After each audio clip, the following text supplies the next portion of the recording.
Everyone, आप सबका स्वागत है मेरे यूट्यूब चैनल एजुकेशन वीडियोस पर। तो आज हम स्टार्ट करने जा रहे हैं एक न्यू चैप्टर जिसका नाम है अकबर पदमसी, जिसका टाइम पीरियड है 1928 से 2020 ईस्वी। तो हम इसके बारे में अब पढ़ते हैं। अकबर पदमसी भारतीय समकालीन कला के अन्यतम और यशस्वी हस्ताक्षर थे। पद्मश्री मुख्यतः पेंटर थे, पर उन्होंने मूर्ति शिल्प सरीखे माध्यमों में भी उल्लेखनीय काम किया। अमूर्त चित्रकार के रूप में उनके मेटास्केप भारतीय कला के इतिहास में बेजोड़ हैं। 12 अप्रैल 1928 को मुंबई, महाराष्ट्र में जन्मे पदमसी के पिता हसन पदमसी के पास कांच व फर्नीचर का व्यवसाय था। उनकी माता जेनाबाई पदमसी एक कुशल गृहिणी थीं। अकबर पदमसी कुल 8 भाई बहन थे। इनमें से एक एलिक पदमसी चर्चित अभिनेता हैं। पदमसी बचपन में the illustrate weekly off India में प्रकाशित छवियों की नकल किया करते थे। उनकी आरंभिक शिक्षा Saint Xavier's High School Mumbai में हुई। यहीं उनसे उनके पहले कला गुरु सिरसाट से भेंट हुई, जो जलरंग में प्रवीण थे। यहाँ से अपनी स्कूली पढ़ाई पूरी करने के लिए पश्चात उन्होंने जे स्कूल ऑफ आर्ट्स से चित्रकला में डिप्लोमा प्राप्त किया। पढ़ाई के दौरान ही 1947 ईस्वी में सूजा रजा हुसैन आरा द्वारा स्थापित प्रोग्रेसिव आर्टिस्ट ग्रुप से जुड़ गए थे, जिससे उनकी कला पर सकारात्मक असर हुआ। उन्होंने मुंबई के कलाकारों और युवा फिल्मकारों के लिए विजन एक्सचेंज वर्कशॉप की स्थापना की।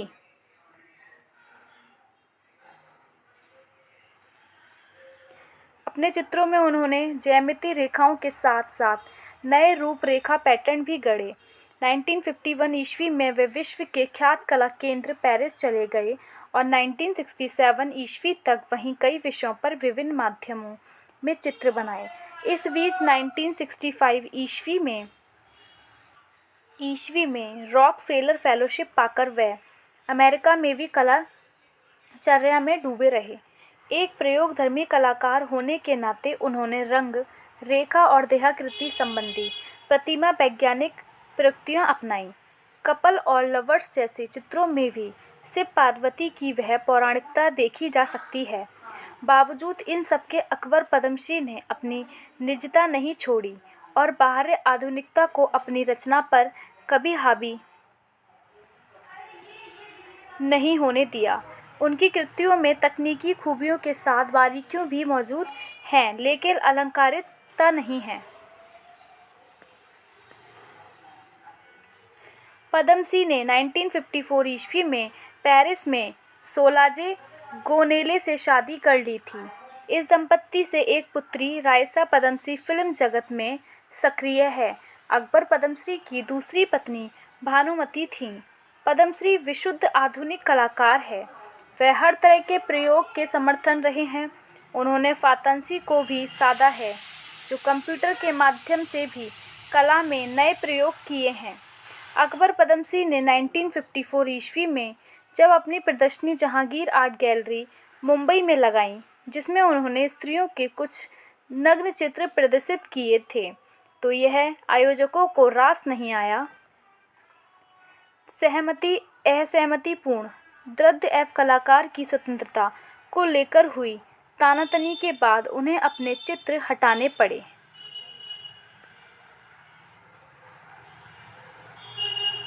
व्यक्ति और समाज के बीच इस टकराव से उस समय पद्मश्री के साथ अन्य चित्रकार मित्रों, विशेषकर सूजा को भी जूझना पड़ा था। यह पद्मश्री जैसे चित्रकारों की जूझारू प्रतिबद्धता और स्वयं सत्यता का ही परिणाम है कि आधुनिक भारतीय कला अनावश्यक दबावों और ये जो चित्र है अकबर पदमसी मेटास्केप 1977 ईस्वी, कैनवास पर तेल रंग, संग्रह है राष्ट्रीय आधुनिक कला संग्रहालय, नई दिल्ली। सामाजिक ग्रंथियों से मुक्त हुई। यही नहीं, इसी प्रगतिवादी कलाकार पीढ़ी ने आगामी वर्षों में भारतीय कला को विश्व पटल पर प्रतिष्ठित भी किया। अकबर पद्मश्री के चित्र गहरे मानवीय सरोकार से जुड़े थे। यह ईसा मसीह और महात्मा गांधी पर बनाई गई उनकी चित्र श्रृंखला में लक्षित किया जा सकता है। पद्मश्री का कहना था कि स्कूली जीवन से ही ईसा ने मानवीय पीड़ा और यंत्रणा को ईश्वर प्रेरित करुणा से सींचा और इसके लिए मृत्यु को भी गले लगा लिया। ईसा को सूली पर चढ़ाया जाना इतिहास की क्रूरतम त्रासदी है। इसी तरह महात्मा गांधी जी ने भी सत्य को सर्वोपरि बलिक ईश्वर मानकर मनुष्य मात्र की सेवा को ही अपना जीवन का संकल्प बताया और देश की आज़ादी के साथ राम रहीम और कृष्ण करीम की एकता के लिए अपने प्राण तक निछावर कर दिए। मृत्यु मुखौटे मास्क ऑफ डेथ के अंतर्गत निर्मित ऐसे कई चित्र जीवन के अनिवार्य और एकमात्र सत्य मृत्यु की रंगप्रवण व्याख्या है, जिसमें उनका दार्शनिक पक्ष उजागर हुआ। एक आत्मसर्जक और मानव मूल्यों को समर्पित चितेरे होने के नाते पद्मश्री ने ईसा और महात्मा गांधी की सादगी को ध्यान में रखकर ही कैनवास पर चारकोल से कई चित्र उकेरे।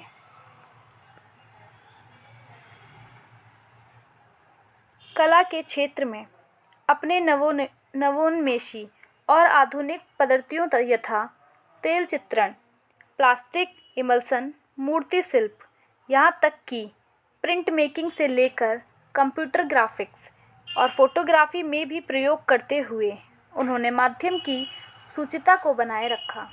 साथ ही अपनी कला प्रकृति और प्रवृत्ति को उन्होंने अनावश्यक मिश्रण के दूषण से बचाए रखा। प्रयोगशीलता और रचनात्मक कल्पनाशीलता से समृद्ध अकबर पद्मश्री की सर्वाधिक चर्चित चित्र श्रृंखला मेटास्केप के अधीन कई कृतियाँ और कला प्रविधियों शामिल हैं। इसी क्रम में उन्होंने संस्कृत के अध्ययन के साथ पेंटिंग में व्याकरण संबंधी कुछ नए उद्गम भी किए थे। वर्ष 1970 से 1983 ईस्वी के दौरान मेटास्केप श्रृंखला में संस्कृत श्लोकों के साथ साथ उन्होंने सूर्य, चंद्र और नक्षत्रादि की गतिविधियों को भी समायोजित किया। सूर्य और चंद्र उनके लिए कालचक्र के दो गतिमान पहिए बने रहे। पद्मश्री ने अपने इन चित्रों के फैंटेसी का खुलकर प्रयोग किया था, जिनमें व्यक्तिगत स्मृतियों को भी संजोया गया।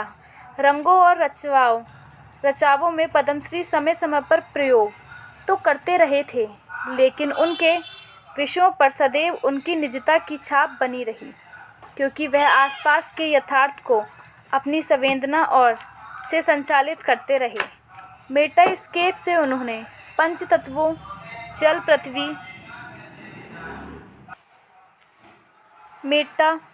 मेटास्केप में उन्होंने पंचतत्वों जल, पृथ्वी, वायु, अग्नि और आकाश से संबंधित रूपकों, मिथकों और बिंबों का अनोखा संसार रचा।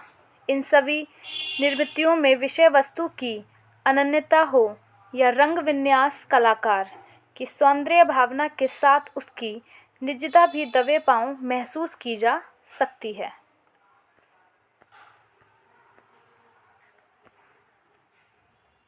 रचनात्मक विकलता के बावजूद बिना कोई अतिरेक और आडंबर रचे वह कैनवास पर पूरी गंभीरता से अपने विषय वस्तु को रूपाकार प्रदान करते रहे। अकबर पद्मश्री की कृतियों की एक विरल विशेषता यह है कि चाहे तेल रंग हो या जल रंग हो या एक्रिलिक, उनका तूलिका घात न केवल विषय वस्तु बल्कि पृष्ठभूमि में भी कोई स्पष्ट जालसा बुनता है। उनकी रंग रेखाएं भी सौम्य और संतुलित बनी रहती हैं। विशेषकर मुखाकृतियाँ आंकते हुए स्वभाव से गंभीर और दार्शनिक वृत्ति पाले पद्मश्री की स्त्री पुरुष केंद्रित मुखाकृति करुणा और संवेदना के साथ निश्वस्त एवं गहन संवाद करती लक्ष्य की जा सकती है। इनमें प्रयुक्त रंगों को भी विषय वस्तु के साथ आत्मीय संवाद करते हुए सुना जा सकता है।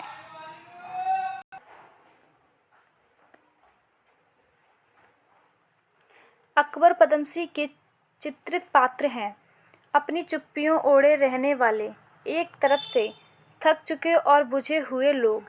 वे शायद अपनी दुनिया में डूबे रहते हैं, इसलिए दर्शकों के लिए आवश्यक हो जाता है कि वे न केवल उन्हें देखें बल्कि यह सुने कि वह क्या कहना चाहते हैं। इस प्रकार वे अपनी निर्मितियों को केवल अपने तक नहीं बल्कि दर्शकों तक पहुंचाना चाहते हैं। साथ ही सड़क पर नारे लगाती भीड़, शहरी लोगों के आक्रोश और अंधाधुंध भाग दौड़ करते लोगों से सर्वथा अलग हैं। अकबर पद्मश्री द्वारा कैनवास पर उकेरे गए पात्र अपनी पीड़ा और प्रसन्नता के बावजूद जीवन और मृत्यु जैसे दार्शनिक प्रश्नों से जूझते दिखाई देते हैं, जो भारतीय चित्रकला में अत्यंत विरल है। लेकिन दूसरी ओर उनके अमूर्त रूपाकार, विशेषकर नग्न नारी आकृतियों में एक खास तरह की ऐन्द्रिकता देखी जा सकती है। उनके द्वारा चित्रित भूदृश्यों का दायरा भी विस्तृत होता है। ऐसा ही एक चित्र एक दुर्गम घाटी से जुड़ा हुआ है, जिसमें गहरे लाल, सिंदूरी, नारंगी, पीली आदि रंग पूरी चमक दमक के साथ वैविध्य है। इस तरह के प्राकृतिक दृश्यों से वे लोक जीवन में प्रचलित रंगों के माध्यम से जीवन की ऊष्मा और उत्सव को व्यंजित करते रहे हैं।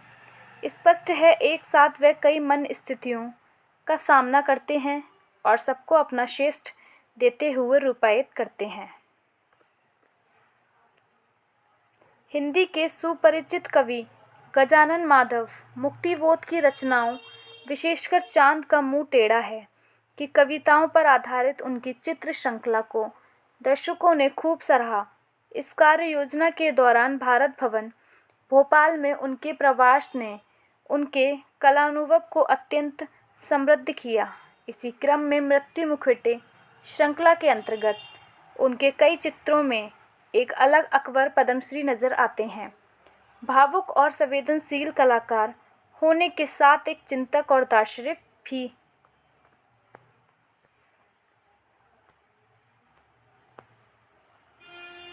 बाद के वर्षों में, विशेषकर 1992 से 94 ईस्वी के दौरान, अकबर पद्मश्री ने अपनी आकार मूलक चित्र प्रवृत्ति को बरकरार रखते हुए रेखाओं को दानेदार या खुरदरा बनाकर प्रस्तुत किया। रेखाओं के तीव्र, त्वरित और त्रियक प्रयोग से उन्होंने कई आत्मचित्रण और व्यक्ति चित्र बनाए। अकबर की बाद की कृतियों में बेहद हल्के, फीके और जलीय रंगों का रचनात्मक उपयोग किया गया है। मुखाकृतियाँ आंकी गई नहीं बल्कि पलट कर अनायास उभरी नजर आती हैं। इन्हें दोबारा तूलिका या रंगों द्वारा स्पष्ट और चटक करने की कोशिश भी नहीं की गई है, इसलिए जस के तस एकदम सहज ढंग से सहेज कर दर्शकों के लिए रखी गई है। एक बात और, इस परिपक्व व्यय में भी अकबर ने अपनी पूर्व प्रवृत्ति स्त्री पुरुष की ऐन्द्रिकता को सजग और सतेज बनाए रखा है, और यौन प्रवण भी, जो कलाकार को प्राणवान बनाए रखती है। 1984 ईस्वी में अकबर पद्मश्री ने प्लास्टर माध्यम में छोटे बड़े कोई 200 सिर गढ़े और इनमें से कुछ कांसे ब्रांज भी ढाले। इसी के साथ चीनी पद्धति से कागज पर मोटी पतली तूलिकाओं को तरल रंगों में डुबोकर कई चित्र उगेरे। इन रंगों के सूख जाने पर एक अनूठा प्रभाव उत्पन्न हो जाता है। ऐसे प्रयोगों से स्पष्ट है कि अकबर समय समय पर अपने विषय वस्तु, माध्यम और साधन, कैनवास, कागज, चित्रपटल में इच्छित बदलाव करते रहे। वे सभी पश्चिमी रूपकारों के समानांतर रूपरेखा गढ़ते रहे, तो कभी दृश्यांकन में डूबे रहे, कभी चटक तो कभी फीके, हल्के और उदास तेल रंगों और कभी पेस्टल, चारकोल और कभी ठेठ काली और रंगीन रहस्य स्याहियों का इस्तेमाल करते रहे, ताकि वैविध्यपूर्ण कलाकृति से वांछित प्रभाव पैदा किया जा सके। 1994 ईस्वी में अपने दर्पण बिंब, मिरर इमेजेस के अंतर्गत उकेरी गई कई चित्र श्रृंखला के लिए भी वह काफ़ी चर्चित रहे। इन चित्रों में दार्शनिक तत्वों, विशेषकर द्वंद्वात्मक चिंतन पद्धति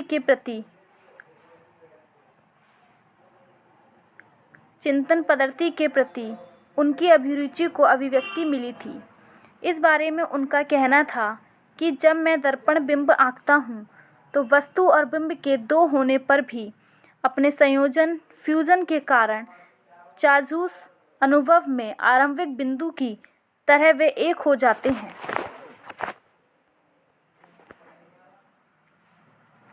अकबर पद्मश्री ने कई श्रेष्ठ रचनाएं की, जिनमें मेटास्केप 1994 ईस्वी कैनवास पर तेल रंग, शीर्षकहीन 1963 कैनवास पर तेल रंग, जूहू बीज 1960 कैनवास पर तेल रंग, मेटास्केप 2005 कैनवास पर तेल रंग, दृश्यों से परे, मृत्यु मुखौटा, सिर, the story of Indian art, townscape, the last progress, the progressive revolutions आदि प्रमुख है। पद्मश्री की कृतियों देश विदेश के कई संग्रहालयों में संग्रहित हैं। राष्ट्रीय आधुनिक कला संग्रहालय नई दिल्ली में सुरक्षित उनकी कृतियों में नारंगी नग्नाकृति 1960 ईस्वी कैनवास पर तेल रंग, शीट्स 1962 ईस्वी बोर्ड पर तेल रंग, दो मुखा कृतियाँ 1987 ईस्वी कैनवास पर तेल रंग, मेटास्केप 3 1977 कैनवास पर तेल रंग आदि प्रमुख है। अकबर पद्मश्री के चित्रों की पहली प्रदर्शनी 1952 ईस्वी में गैलरी सेंट पैलासाइड पेरिस में हुई। वहीं उनकी पहली एकल प्रदर्शनी 1954 ईस्वी में जहांगीर आर्ट गैलरी मुंबई में लगी। इसके पश्चात 1963 ईस्वी में गैलरी 63 न्यूयॉर्क में, 1967 ईस्वी में museum of contemporary art Montreal, 2010 में पुंडोलो आर्ट गैलरी मुंबई में उनका प्रदर्शनी आयोजित हुई। उन्हें अनेक पुरस्कार व सम्मान भी मिले, जिनमें 1962 ईस्वी में ललित कला अकादमी नई दिल्ली का पुरस्कार एवं रत्न सम्मान, 1997 ईस्वी में मध्य प्रदेश का कालिदास सम्मान, 1969 ईस्वी में जवाहरलाल नेहरू फेलोशिप एवं 2010 ईस्वी में भारत सरकार का पद्म भूषण सम्मान मुख्य है। अकबर पद्मश्री की कई पेंटिंग्स अंतर्राष्ट्रीय कला बाजार में काफ़ी ऊंचे दामों पर बिक चुकी हैं। उनकी एक पेंटिंग रिक्लाइनिंग न्यूड 25 मार्च 2011 को न्यूयॉर्क के सोथबी नीलामी में 9.3 करोड़ रुपए में बिकी, जो अपने आप में एक रिकॉर्ड है। इसके अलावा उनके सेरे ग्रीक लैंडस्केप को 8 दिसंबर 2016 को हुई सैफरन आर्ट की नीलामी में 19.19 करोड़ रुपए मिले। अकबर पद्मश्री चित्रकारों के साथ साथ फिल्मकार भी थे। उन्होंने कई छोटी मोटी फिल्में बनाईं। इनमें से एक को मुंबई में आयोजित दूसरे अंतर्राष्ट्रीय फिल्म समारोह में दिखाया गया था। उनकी पहली फिल्म सीजीगी 1970 ईस्वी 1000 चित्रों के साथ 16 मिनट की यह कथा फिल्म ध्वनि या रंग रहित है। इसमें सिर्फ आकृतियों को उकेरती लाइनें हैं। इस फिल्म को उन्होंने एनिमेटर राम मोहन की मदद से बनाया था। अकबर पद्मश्री का निधन 6 जनवरी 2020 को 90 वर्ष की आयु में कोयम्बटूर तमिलनाडु में हो गया था। तो ये चैप्टर आपका यहीं कंप्लीट होता है। अगर आपको मेरी वीडियो अच्छी लगे तो प्लीज़ चैनल को लाइक करें, सब्सक्राइब करें। Thank you for watching my video.